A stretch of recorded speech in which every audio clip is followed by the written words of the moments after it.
The battle was the final encounter between the two emperors. After his navy's defeat in the Battle of the Hellespont, Licinius withdrew his forces from the city of Byzantium across the Bosphorus to Chalcedon in Bithynia. Constantine followed, and won the subsequent battle. This left Constantine as the sole emperor, ending the period of the Tetrarchy. Background: in the Battle of the Hellespont, Licinius' navy had suffered a catastrophic defeat. His admiral, Abantus, had been outfought by Constantine's son, the Caesar Crispus, despite the latter's distinctly smaller fleet. Following this naval victory, Constantine crossed over to Asia Minor. He used a flotilla of light transports he had ordered to be built on the Bosphorus in order to avoid the enemy army, which, under the command of Licinius, a newly appointed co-emperor Martinian, was guarding the coast at Lampsacus on the Hellespont.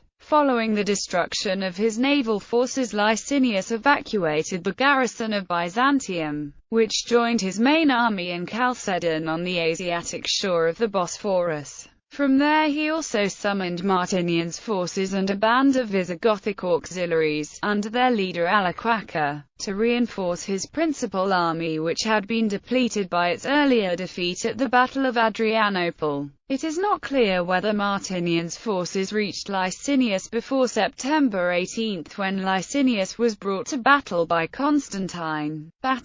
Constantine's army landed on the Asiatic shore of the Bosphorus at a place called the Sacred Promontory and marched southward towards Chalcedon. Licinius moved his army a few miles north towards Chrysopolis. Constantine's army reached the environs of Chrysopolis before the forces of Licinius. Following a retreat to his tent to seek divine guidance, Constantine decided to take the initiative. The religious aspect of the conflict was reflected in Licinius drawing up his battle lines with images of the pagan gods of Rome prominently displayed. Whilst Constantine's army fought under his talismanic Christian standard, the labarum, Licinius had developed a superstitious dread of the labarum and forbade his troops from attacking it, or even looking directly at it. Constantine seemingly eschewed any subtlety of maneuver. He launched a single massive frontal assault on Licinius' troops and routed them. He won a decisive victory in what was a very large-scale battle. According to the historian Zosimus, there was great slaughter at Chrysopolis. Licinius was reported to have lost 25,000 to 30,000 dead, with thousands more breaking and running in flight. Licinius managed to escape and gathered around 30,000 of his surviving troops at the city of Nicomedia. Aftermath: recognizing that his surviving forces in Nicomedia could not stand against Constantine's victorious army, Licinius was persuaded to throw himself on the mercy of his enemy.